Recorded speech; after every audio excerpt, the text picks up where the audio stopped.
One. Good evening, everyone. This is KageKage from the Dark Wind channel with my associate. She, the Grim Reaper. How are you guys tonight? How are you doing? Yes, yes, We doing yes. for you guys tonight. We wanted to do a little our part 3 of the YuYu Hakusho season 1 special recap that we were doing. We thought the video was messed up last time, but as y'all can see, the video was perfectly fine. But we also wanted to put a collab video up before she goes into his surgery tomorrow. So I hope everyone wishes him the best of luck. Pre-pray. I'll be going to surgery tomorrow, and I won't be back on for about a week or so. I Yeah. wanted to have some other videos out for you guys, but work has been hectic lately, and I've had to been doing a lot. So, yeah. It's understandable since we both work in the school system. It's a very, very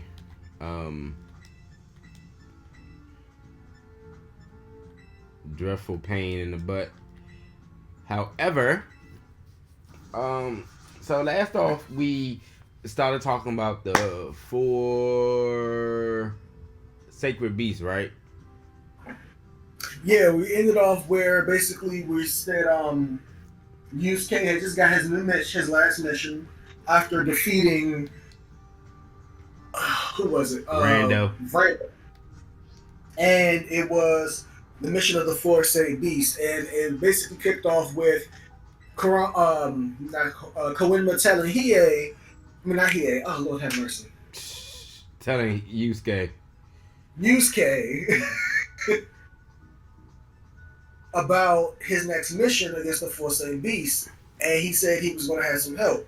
Now, of course, it was only going to be 3 of them, but Kuwabara decided to jump his ugly button down and anyway, We're not doing Kuwabara this decided with to you jump tonight. down and head first without thinking into the fray. And Yusuke had basically was about to jump down too, but at the same time, he had just remembered he was on a date with Keiko. So he asked Botan to go look out for her. And if you guys don't remember from the last video, the mission that he had to do with the same beast was he had to stop them by getting this flute, because this flute that they had summoned these Makai insects, and when they possess people, they cause people to go insane. They basically bring out the darkest desires or the animosity of the humans.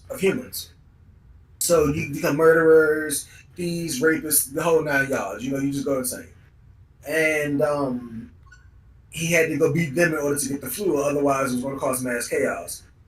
So Koenma sent him in, and Kuwabara volunteered. So he was going to have 2 helpers. Now, if you guys remember from last video, one of the 2 he fought 3 demons. Oh, sorry, not the last video. The video before that, he fought 3 demons: Hiei, Kurama, and Goki. Goki's dead. Hiei and Kurama survived. Those 2 guys will actually end up being his help on this current mission. Yeah, Karama didn't have a issue with it because he said he owes Yusuke.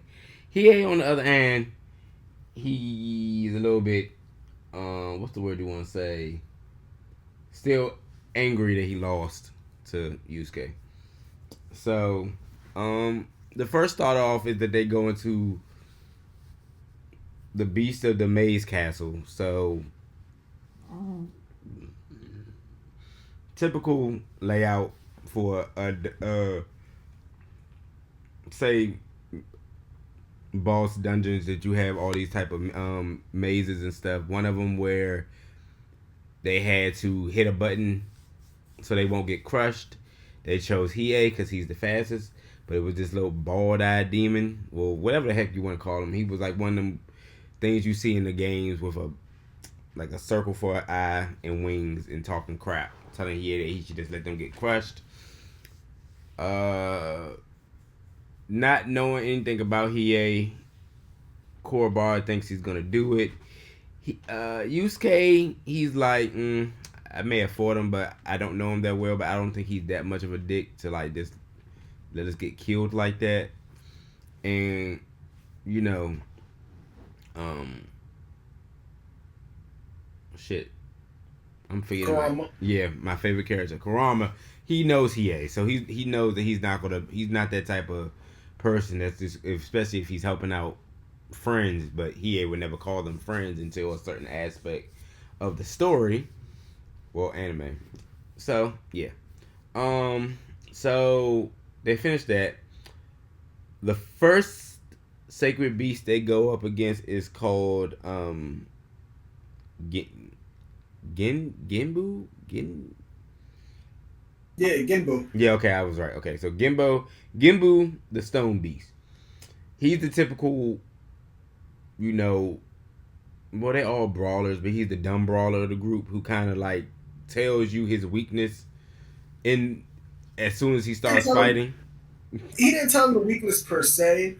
So when they got to go Genbu, this is how the fight began.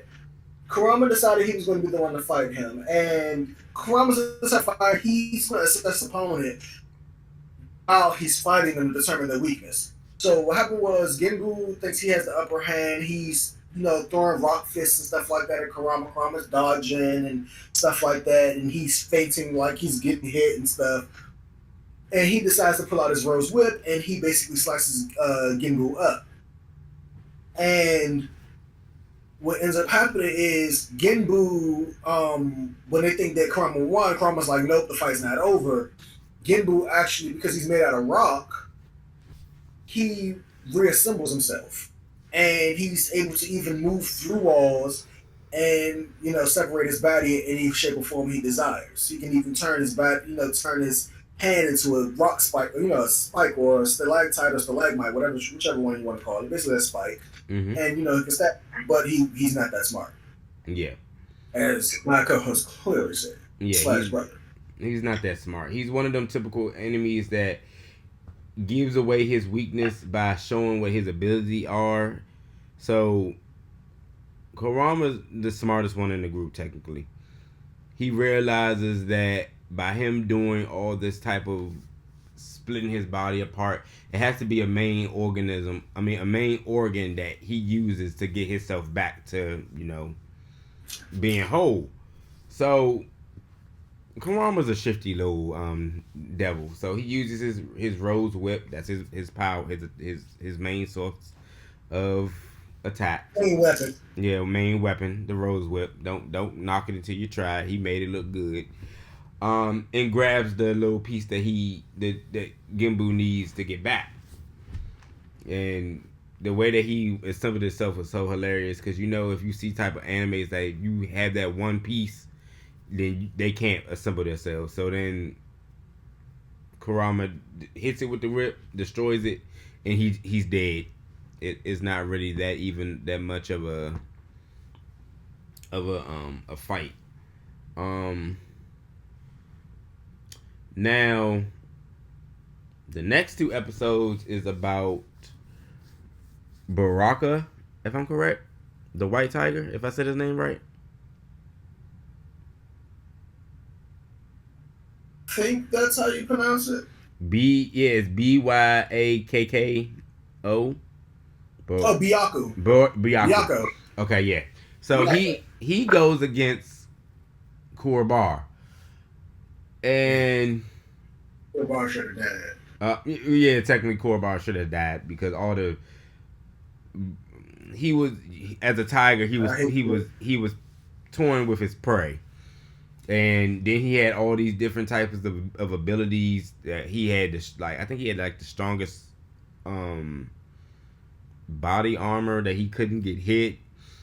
No, he had so what it was with Byakko is Byakko had the strongest roar. Yeah. And he was a giant white tiger with green hair for his mane or whatever. Not really mane, but like kind of like a mohawk. It's like a little mohawk, whatever. And Byakko has, besides his roar, he has the ability to concentrate his spiritual energy into his roar to shoot out a sound wave that literally obliterates anything he comes in contact with. And he has another ability where he's able to pull out his little strand, his hair from his strands of hair, the green ones, and he makes these beasts, these four-legged beasts that look like they're mixed with a fish and some hunchback and a dog or something like that. Let's just And say they it's a got weird these little giant teeth. dog animal monster thing. I don't know what you want to call him. And then his last ability that he has is he's able to absorb someone's spiritual energy. So as Kuwabara is fighting him, Kuwabara has mentioned that he had got no. While Kuwabara is fighting Byakko, Hiei and Kurama tells Yusuke that they actually trained Kuwabara, and Hiei trained Kuwabara in swordsmanship, though he didn't improve a lot at all, really. And Kurama trained him on basically how to use his ability better. Yeah, without having to use that little wooden stick that he had, because he doesn't use it no more. That he broke off from the guy and from the Genkai tournament, and he ends up learning how to use his spiritual energy to make his sword without it. Now, as he's fighting Byakko, Byakko sends out the little dog things to attack Kuwabara because he got pissed because Kuwabara was basically bad mouthing him. And so these things are like just basically jumping around, slashing at Kuwabara with their claws, and basically jacking Kuwabara up when he should have died and they should have ate him, and that should have been Kuwabara because he should have died. Because screw Kuwabara. Shut up. We're not gonna do this. We know you don't like Kuwabara. Calm down.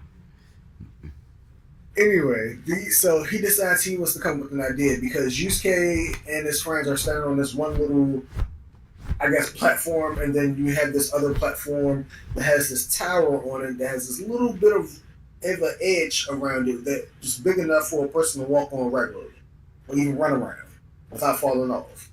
And so Kuwabara decides to have these things follow him, and they're chasing after him.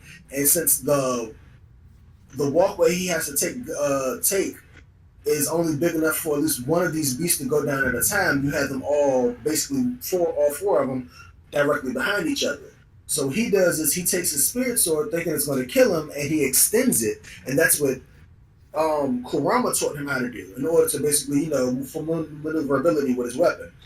He slices through all four of them by extending his sword without getting close to him, and it literally basically goes from through the mouth and out the booty hole. And it goes through all four of them. And so he thinks he's won, and Byakko's like, yeah, no. And what happens is they start still chasing Kuwabara. So what he does is he has them follow him around, and while still extending his sword some, and then he turns the end of his sword where it was supposed to be the hilt, and he turns it into a hook, and he locks his spirit sword onto itself and basically chains them up. So they're all chained up like a human centipede. Disgusting. And from there, that's when him and Byakko starts fighting. The real fight began. And he summons up another spirit sword, and he's still fighting Byakko, he's slashing at Byakko, and he's trying to figure out why Byakko is just not really dodging, is just taking his hits. And he's trying to figure out why he's not taking any damage. The whole time, Byakko's absorbing his energy, his other ability. And he's starting to realize that what happened. So, he's trying to figure out how can he beat Byakko. All of the spirit energy's gone, and Byakko's went from a buff tiger to this overgrown, fat-bellied, 300-pound slob who's been sitting on his mama couch all his life, playing video games and smashing his butt and eating Cheetos and Okay, I think they understand how he looked. Jesus.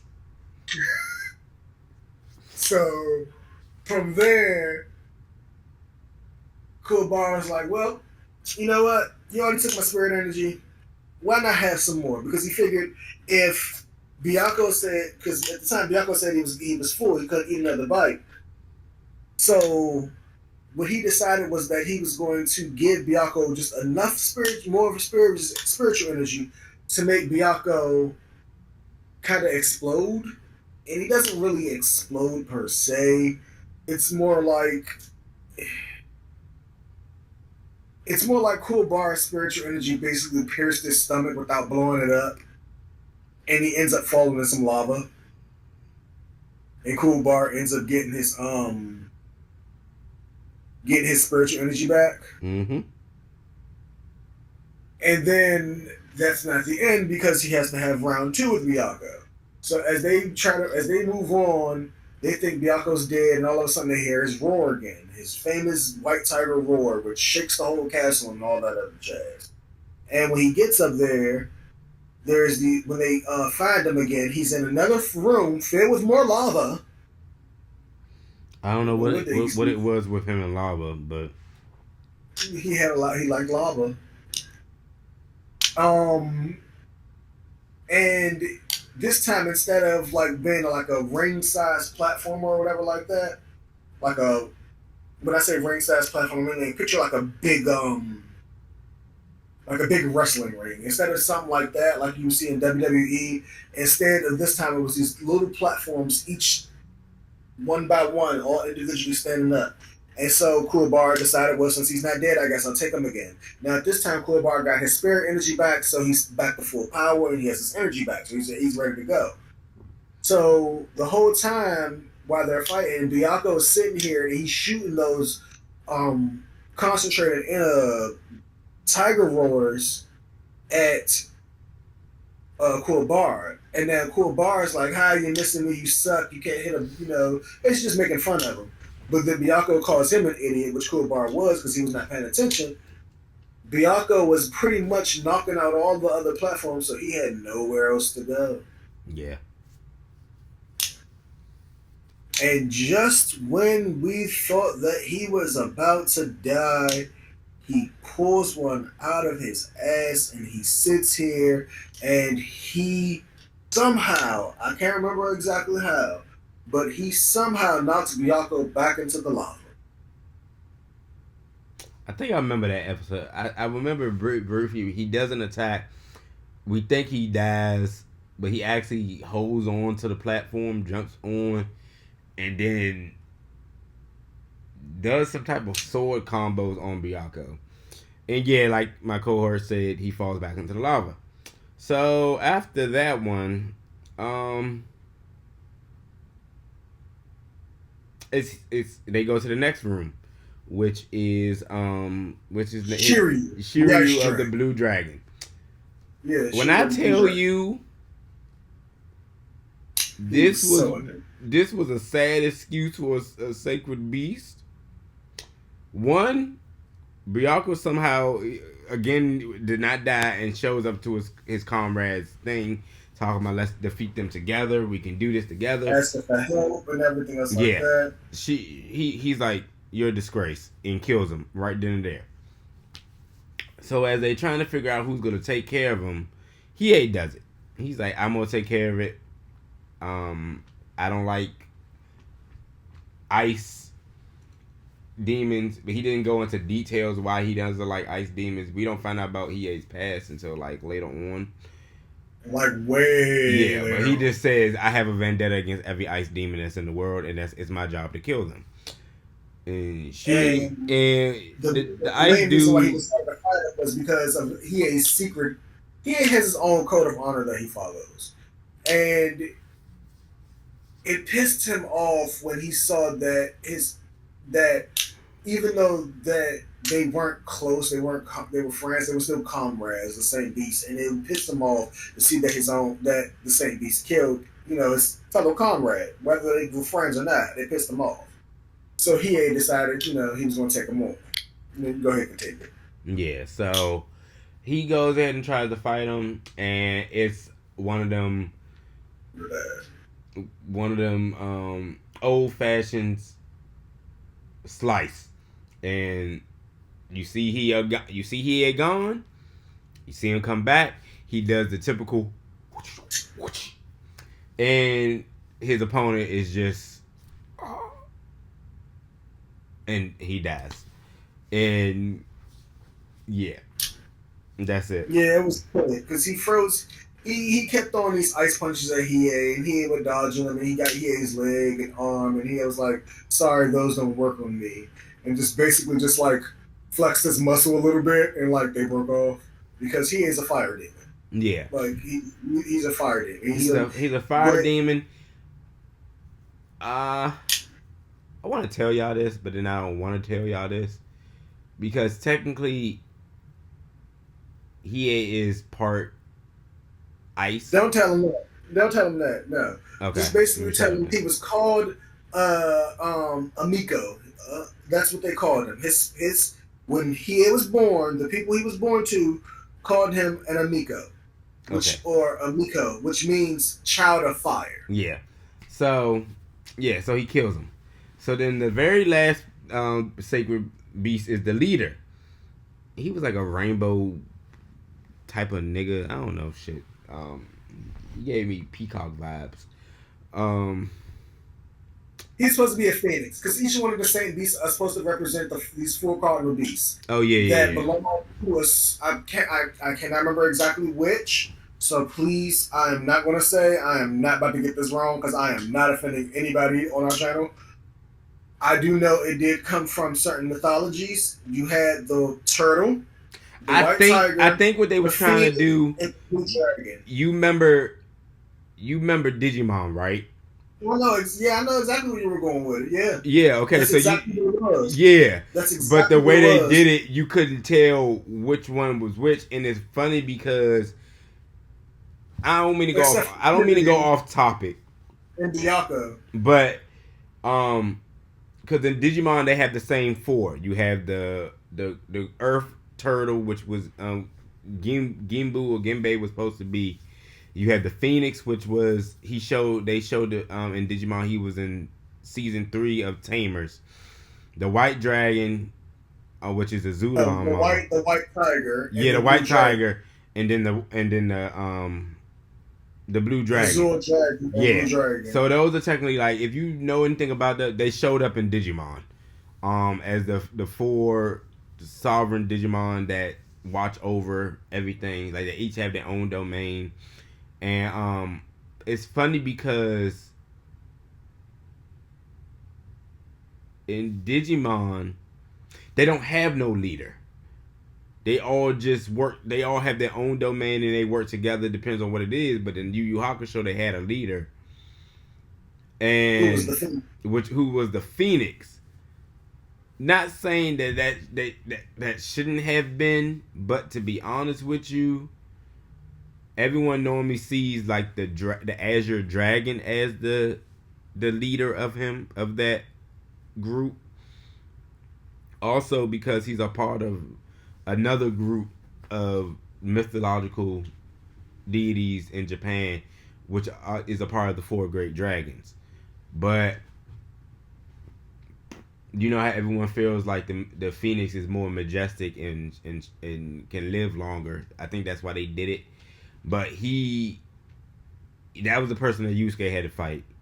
And I'm not gonna lie, Yusuke got his ass kicked a lot.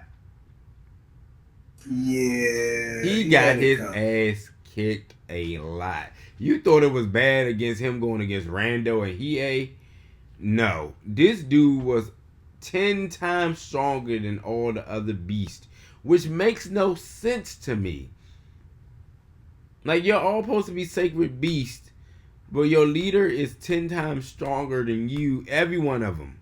Even though we didn't really get to see what the Ice Dragon dude can do.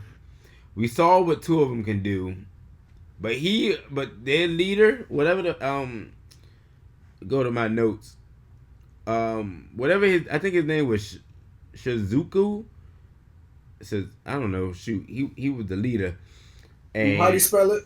Suzaku.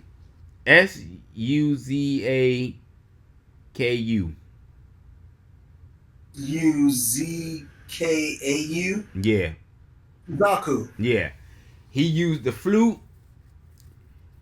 turned himself into some monstrous looking demon, and he turned himself into a monstrous demon. Yeah. He was using the flute to still control the insects. He was the one who had the flute. And he had, you would expect, because he's a phoenix, you would expect fire powers. No. He had wind, I think. His main ability was like lightning.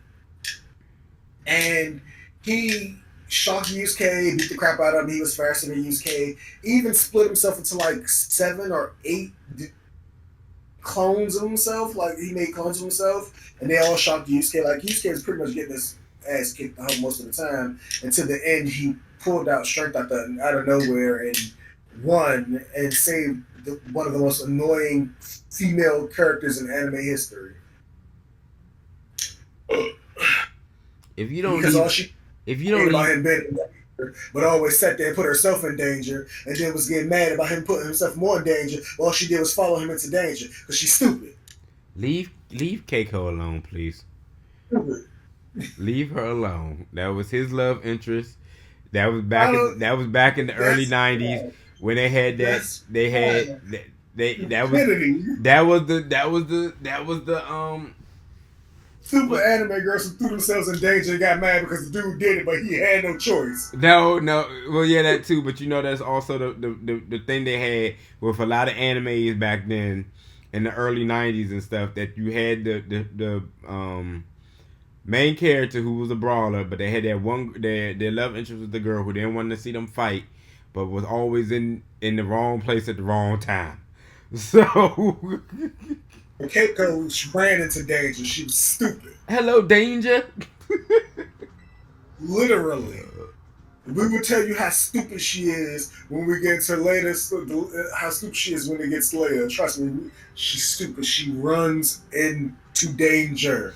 The girl is stupid. But in this part of the story, she doesn't know anything about Yusuke. Yeah. It's her job as spirit detective. So right now, she's not stupid. She's just annoying. Oh, Lord Jesus. I'm not doing this with you. Well, trust me, she's not as annoying as Sakura, so I don't mind it. She's annoying, but not as annoying as Sakura. I can deal with Keiko to a certain extent. They made Sakura that for some strange reason, which she would, I don't know. But let's not finish it. So yeah, that's the end of that. Yusuke, I think he does like a big bang type of spirit gun. Yeah, and it pretty much evaporated him. Well, no, he didn't evaporate. He died, yeah, but he basically passed out gracefully on the ground. With his little 2 weird antenna hair things, one kind of half broken in half or whatever, so it messed up his lightning attack, but it all landed all gracefully on the side while his hair all gracefully landed. He just... Yeah, because technically that attack Yusuke did was supposed to kill him. Because he was using too much of his spirit energy. Yeah. So after that, that's the end of it. And then Yusuke goes on he gets to rest for a little bit. And he goes on to another mission, which he has to rescue this beautiful girl. And she's what you would call an ice apparition. Yeah. Who looks like she's 8 or 10 or 12. Whatever the hell. No, she's supposed to be just like a short, like 20-something-year-old. Like, she's about the same age as Hiei. Because remember, well, I don't want to give too much away because we're kind of going to the next mission, and that's going to come in the next video. Yeah, but Hiei showed up anyway. We'll talk about that in a minute. So they have to go rescue her. I think her name was Yukina. Yeah, Yukina. Kuwabara finds out he wants to go because he falls madly in love with her. After just seeing her. With Photon, because he has a thing with girls with blue hair. We don't know that. Yeah. So yeah, they do that. Hiei finds out about it, but he doesn't really do anything about it. We find out at the end of the episode, at the end of the season, that is his sister. And then that's the next season when they talk more about Hiei's backstory. But we found out as viewers that that's his sister. He knew about his sister all this time. He's always there, watching over her, making sure she's safe. So he was actually going to go in there. And the thing about it is he didn't know what she was. He was looking for her. Yeah, he didn't know. So Yusuke and Kuwabara go into the place where she's at. This is when skip us some parts. Hold on, no, I'm about to go to it because I'm about to talk about that one part that Yusuke said his hands are registered for everyone. Where he fights his very. Not that. Which one? I'm talking about you skipped the part. So look, Yusuke got this new mission. Koima had basically sent Botan to go see him. She gave him a tape. Koima gave Botan a tape. Yeah, instead of him appearing in person. So they go to Cool Bar's house to watch the tape because Yusuke wanted to use his video because he doesn't have a VCR in his house. Because his house caught on fire. And he's poor. Yeah, basically. His mom's drunk.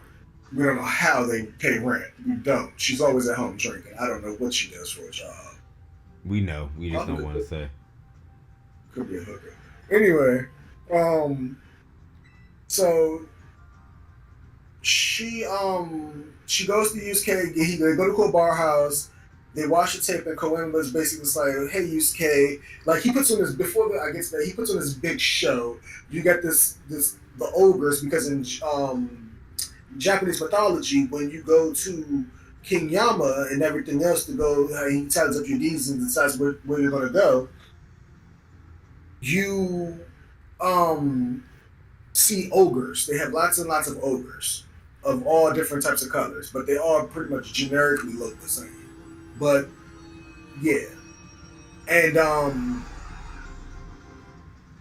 they also vary with different amounts of horns and stuff like that. But you have where was I going? You have these ogres who basically help out around, and you have one specific ogre who helps out Koenma. His name is George Saratoni, but we did not find that out until the last season, which was kind of disrespectful. And so then they always called him Ogre. Yeah, they just called him Ogre. They didn't give the man no respect. What's the? Yeah, he didn't get no respect. No, he didn't. But anyway, so when they're watching the video, you have an ogre coming up and it's going snarl, snarl. And how because how they got on Lion Gate, the production company, they got the lion roaring and stuff, so they decided to have an ogre go snarl over and over. And then Koenma shows up and Cool Bar started laughing because he's, Koenma's introduced himself. He's like, "Hey, Yusuke, this is who you get your jaws from? A baby?" He said, "That's what I said," and Botan hit me. But she did hit him actually. Yeah, she when did. He first met Koenma, he actually laughed his ass off and she hit him. But anyway, so he basically tells them that his next job is to go save an ice apparition named Yukina. And she was captured by a criminal underlord named Garanzo Tarugane. And Tarugane was using her to produce what they call Hiroseki stones. And these stones were only produced from her tears. So when she cries, her tears literally solidify and turn into these nearly indestructible stones that are worth billions on the black market. And sorry, not billions, millions on the human black market.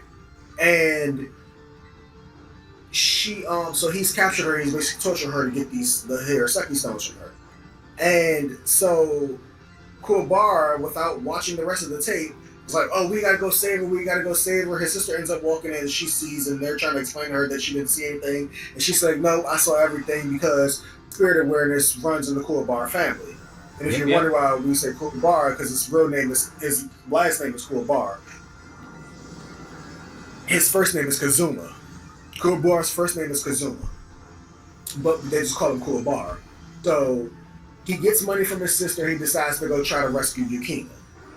And before he listens to the rest of the tape. So at the rest of the tape, Koenma tells them that the ice apparition Yukina is Hiei's sister. But they don't want Hiei to know where she is, because if Hiei finds out, they're afraid that Hiei is going to go in and just kill everybody. Yeah. And that would happen if he would have found out. Which he did because of his Jagan eye.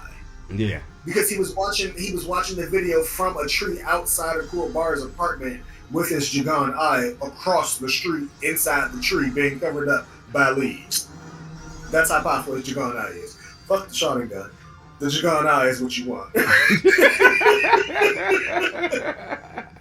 Death Battle has proven that, okay? Yeah. They have. The gun is which you want because it does everything the shotty gun does and better, okay? Sure does. Sure does. But another but yeah, like she had said, I did mix some parts, but it was just that I just wanted to hurry up and go to that one part when they showed their very first trans person in an anime, and she was like, "You gonna hit a woman?" And Yusuke's line is, "My pause. You skipping a lot. Hold up. Just go back to We'll go back to what? I want to talk about that part. It's funny. We'll get to that part. I don't want to wait. No, you are skipping too much. No, we're gonna wait. This is what happened. So they follow to a bar, they get in the bus, and they go to Gonzo Tsurugine's mansion, which is in these mountains, which is about like a 3 or 4 hour drive to the mountains. So like a day's trip to the mountains in Japan. So they take the bus, they go there, and basically this is where they encounter the Tagoro brothers and their gang. Now, we gotta tell you guys this early because it will only to me. It's the best way to explain their power level and how strong they are. Now, I know this is kind of skipping ahead, but this information I feel like you guys should know. So, Spirit World classifies all their demons. And their demons are ranked from E class, the very bottom of the barrel. Those are the weakest. They're no stronger than a regular human. They're no smarter than a dog, maybe a little smarter than that, maybe a cat at best, or a dolphin. Dolphins are pretty smart, but they're still not on our level. And honestly, they're just savages, pretty much. And then you have the upper echelon, which are the S class or super A class. Now, between this Super A class and the S class, I don't know who is stronger. They didn't specify. The way they was talking like the Super A class is stronger than S class, but I highly doubt it. That's just my personal preference. I like the preference of it being A class, then Super A class, then S class. So that's the way I'm going to pertain it. Because they pertain as the S class demons are the most powerful because they can literally obliterate a planet by themselves. Single S class demon. Now, Tagoro is nothing but a B class.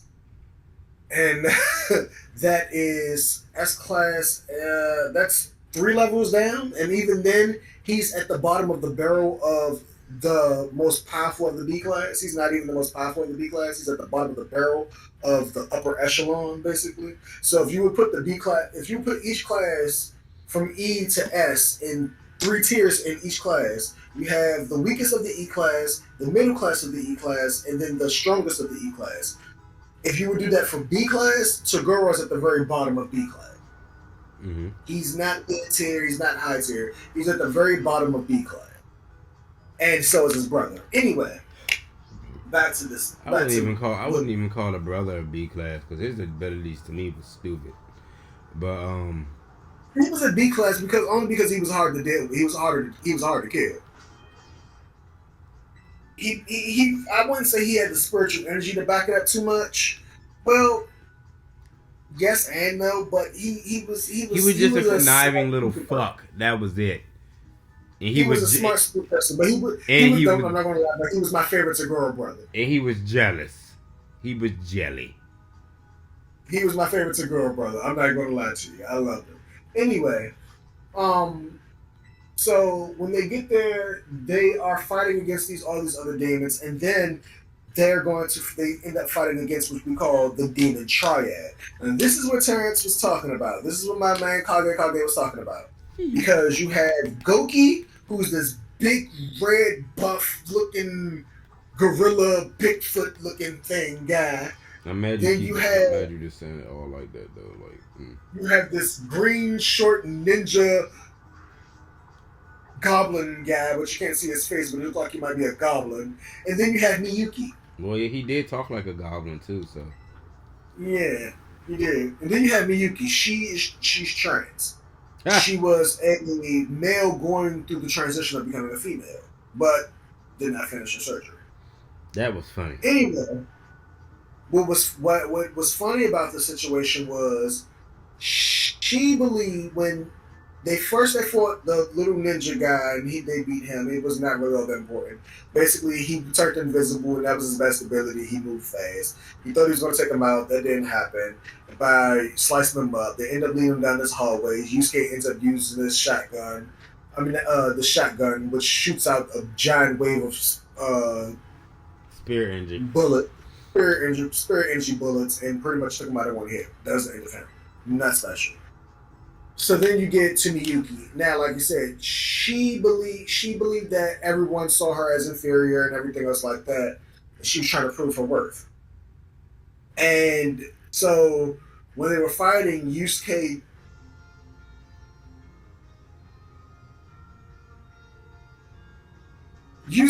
touched some places that he was not supposed to. Let's just put it that way.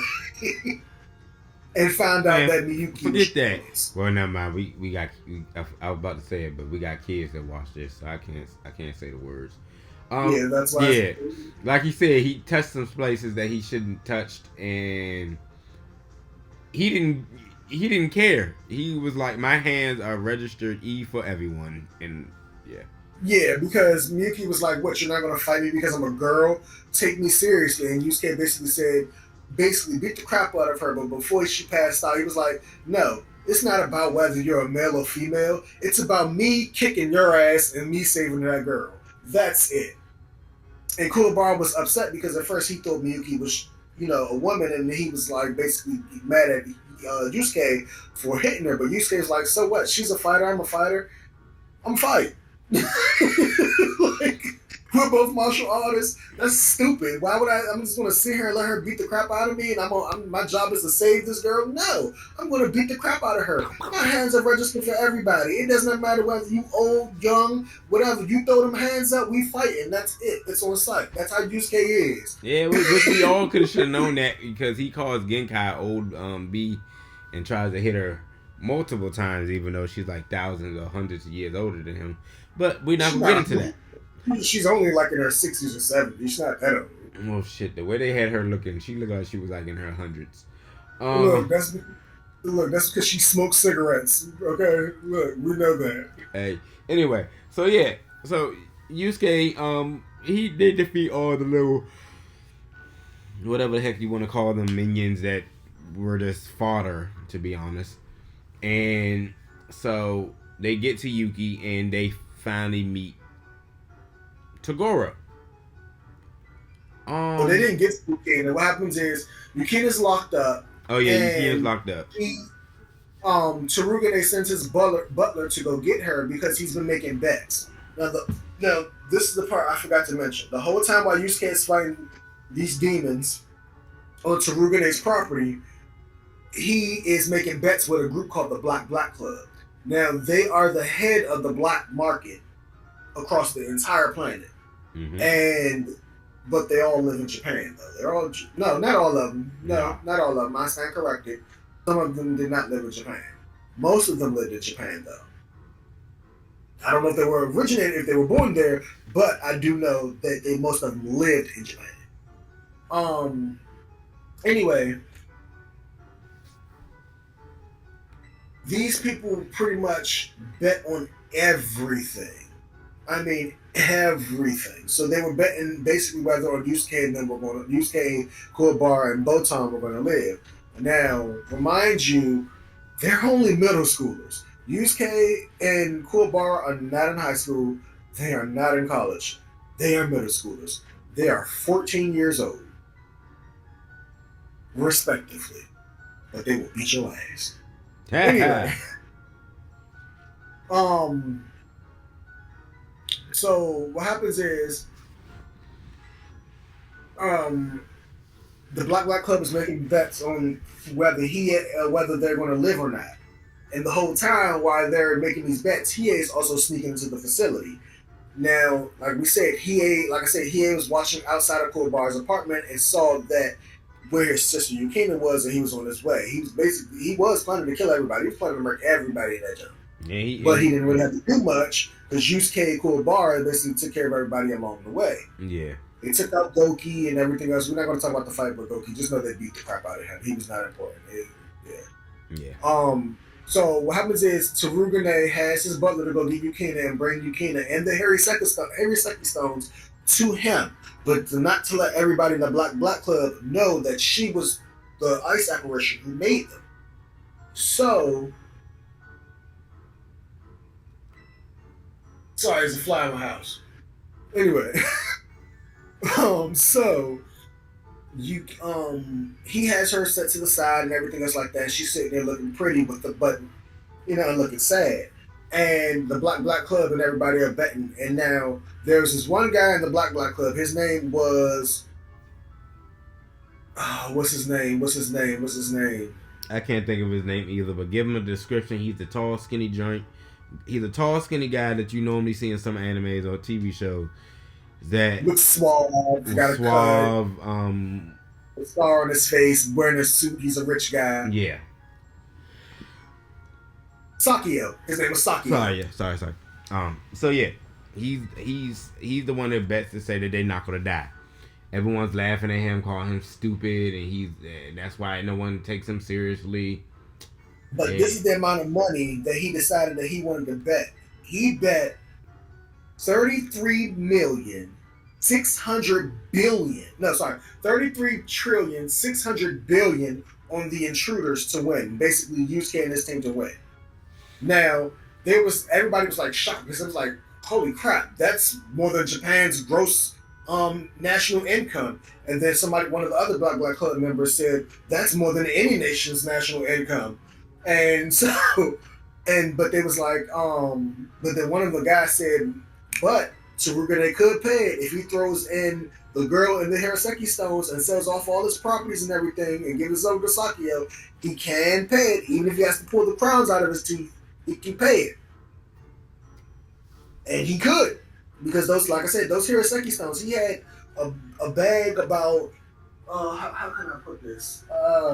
If you guys ever seen those gold bags on any animes where they carry those little satchels around that got bags in them, he had a bag about that big full of those Haraseki stones. So he was carrying around a good chunk of money on it. That was worth a good chunk of money. So he decided to take the bet. He really had no choice. So he took the bet, and he was going to have Toguro and the younger Toguro brother fight Yusuke and Kuwabara.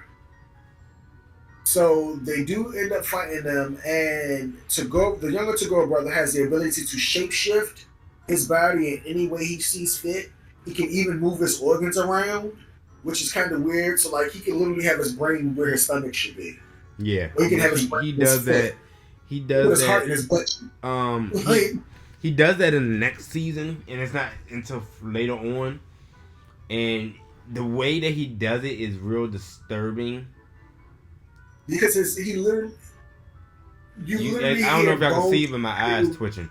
But you literally hear bones cracking and his skin like stretching and molding. Like you hear it. You literally hear his body.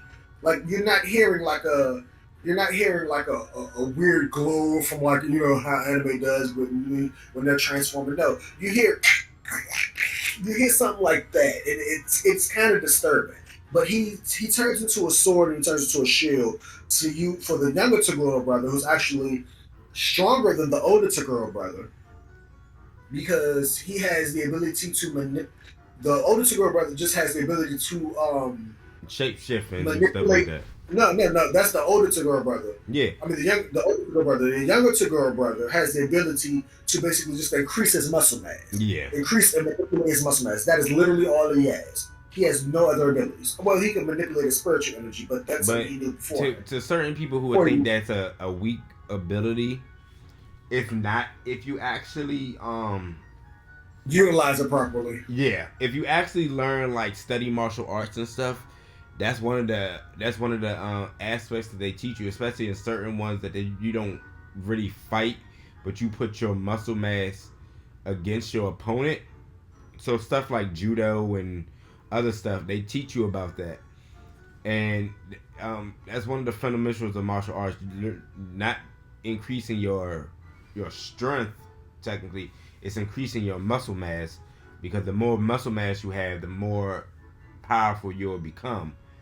And the Yeah, way, the more energy you can output. yeah, and the way that he does it, he has it in like a percentage ways.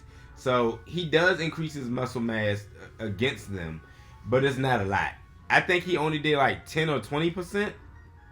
Yeah, he told them it was like 80% of his power, but he was lying. It was like only 10 to 20. I think it was low. No, it was only like 30% of his max power. Yeah. And like the whole time, Yusuke and Kuwabara are getting the crap beat out of them. They Like, got. they're not even dead on. Excuse on my the French, score, what I'm about to say. They got the fuck beat out of them to the point that Kuwabara was Yusuke. the one left standing. Yeah, and to the point that Yusuke was traumatized. Yusuke had PTSD fighting this nigga. Yeah. They got their ass kicked, but they did just survive. And they get so-called win. Because Tagoro saw the potential in Yusuke. And he wanted a real fight with Yusuke. So what he did was, of course, because he was actually working with Sakia behind Tsurugine's back, because all they wanted was Tsurugine's money so Sakia would fulfill his own plans, which we will get into in our next video. Yeah. But what ends up happening is Yusuke ends up basically kind of on the ground. He's not like laying on the ground or nothing. Like he's on his hands and knees trying to keep himself up, and Botan is helping him out. Kuwabara is beat up, but he's the only one still standing with his sword in his hand. So what Yusuke and him decided to do in order to take out the Tagoro brothers was Yusuke was going to use the last bit of the spirit energy he can without killing himself to fire it at Kuwabara to give him not only a boost, but extra energy on top of his spirit sword in order to stab the Tagoro brothers. But see, this is the kicker. This is what you guys should pay attention to if you watch the anime. When he does this, they don't even touch the older Tagoro brother. Imagine the older Tagoro brother is the one who can shapeshift. He can turn into a sword, a gun, a shield. It does not matter. He can shapeshift. They did not touch him. All they did was, and they didn't even pierce his body. All they did was basically take the sword that Kuwabara had and pretty much jam it. So it looked like it passed through his body, but that's not what happened. He actually manipulated his muscles to the point he opened up a hole that was small enough but still big enough to make it look like Kuwabara stabbed him straight through. But that's not what happened. Mm-hmm. He was still alive. And so was the younger Tagoro brother. Because, like I said, at that time, they didn't even touch the younger Tagoro brother, and he was shaped like a shield at the time on his brother's wrist. So all him and his brother, no, he was shaped like a sword. Sorry, he was shaped like a sword. And all they did was fall. But Kuwabara's energy sword is still sticking out of him, and the older brother is still shaped like a sword in his hand. Mm-hmm. So what ends up happening was, from there, Yusuke and them end up saving Yukina, and no, actually, Hiei ends up actually saving Yukina, and he kills the demons who are by her. But the thing is, he didn't kill any humans yet. He gets to Tsurugane and he starts beating the crap out of him, and like he's punching him, because he's like, that was his sister. Hiei knows that's his sister. She doesn't know that's her brother though. Yeah, she has a. She's looking for her brother. Yeah, she is not aware that he's her brother. Yeah. So the whole time he's beating the crap out of Tsurugane because he knows that's his sister, and he's pissed because he decided to lay hands on his sister. I understand. No, you gonna get them fists. You gonna get your ass beat.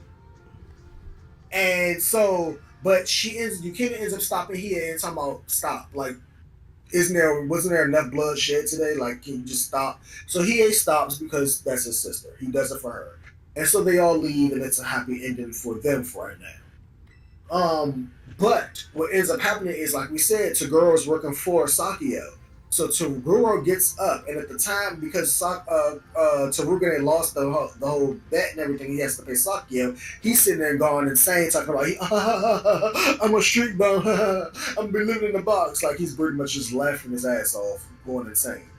So what ends up happening is, Tagoro ends up getting both of the Tagoro brothers. The younger one shapeshifts back. The older one shapeshifts back into himself. The younger one just gets up and pulls out Kuwabara's sword, which is still somehow jammed into him. It did not dissipate, even though it was made out of Kuwabara's spirit energy. We don't ask questions. We don't ask questions. He pulls out the sword. He goes up and he basically just flicks his finger, and he either flicks his finger or he goes like he slices his hand like this. He does a slice. Basically cuts off Tarugane's head. And so then Sakio comes on and was like, well, at least I got, basically talking about, well, at least I got my money. It's time for phase 2. It's time to get the plan started. I got my money. We're going to get this started. Now, what Sakio's plan is, we're not going to tell you guys until next video. Yep. But we will tell you this. Yusuke and Kuwabara will be seeing the Tagoro brothers again. Mm-hmm. And so will Hiei. Kurama wasn't there, but he is aware and he knows what they look like, so he knows who they are. And this is the start. So and this is about to be the start of the new season. The Dark Tournament Saga. Arc. Well, yeah. For Arc, Saga, it doesn't goddamn matter. It's the same fucking thing, technically. No, Saga means 3. That means it was 3 different 3 parts of the Dark Tournament. It's an arc. Arc. Anyway. An amazing arc, to be by the way. Actually, my favorite. Huh? It's a kind of debate. Between the 3rd and 4th season, it's kind of debate which one's my favorite. Anyway. I like that season. I like the 3rd one too. The 4th one, nothing can beat that one anyway. But that was it. We'll talk more about that next time because I think if I go back into my notes, yeah, some stuff happens that we can't talk about because that's the first episode of well, they do call it the Dark Tournament Saga, but we gonna call it Arc. About that. So yeah, this was a very lengthy one because all the stuff that happened. And all the stuff you missed, and I had to fill in the blanks for these people. That's what you here for. We watch each other's backs. I got the that is true. That is true. But we will also have some videos coming out real soon. I'll be working on. I do apologize. I haven't put up a Hogwarts Legacy video in a minute. I've already recorded it. I just haven't had time to do my audio for it. A lot of stuff been going on, especially with like when we talked about earlier, going back to work, and I have my 2 oldest ones full time, so it's kind of hard to kind of get stuff done. But I'll be able to do it this weekend, so you'll see some videos up along with this one. So, and when I come back from my hiatus, I will be talking about. I'll be starting a new segment. Yeah, we're starting a lot. We're going to be starting a lot, guys. So please keep up. But I'm going to be starting a new segment, and we're going to be talking about this guy. Now, if you don't know who this gentleman is, this is Kang the Conqueror. I don't know jack squat about this man, but I will be doing all of my research about from his background. So I'll be doing a video on him. We'll be doing a video on him about his background, his history, his abilities, his powers, everything we can find. We're going to do it. And if you're wondering where I get this from, I did not buy this. KageKage said, we both work in a school system. One of my students actually got me this. I am actually very excited about it. When he gave me this, I was joking with him when I told him he should get me one, but he actually came to school and brought me one. I was actually quite surprised, and I'm quite happy about this. But we'll be talking about him when I come back, and I will also be doing another video for you guys on the 2 books I started. One of the books I started with you guys. No, the 2 books I started, Remonster, and the other one, My Job as an Assassin is Stronger Than the Heroes. I'll be talking more about that too after I come back. But otherwise, please like, subscribe, and hit that bell notification so you can get any updates on our new videos, upcoming videos. And you guys have a good night. You too. See ya. Bye-bye. Peace. Loving hair grease. Oh shit. Hold on. Oh, we still on? Okay. I got it. Goddamn Cam.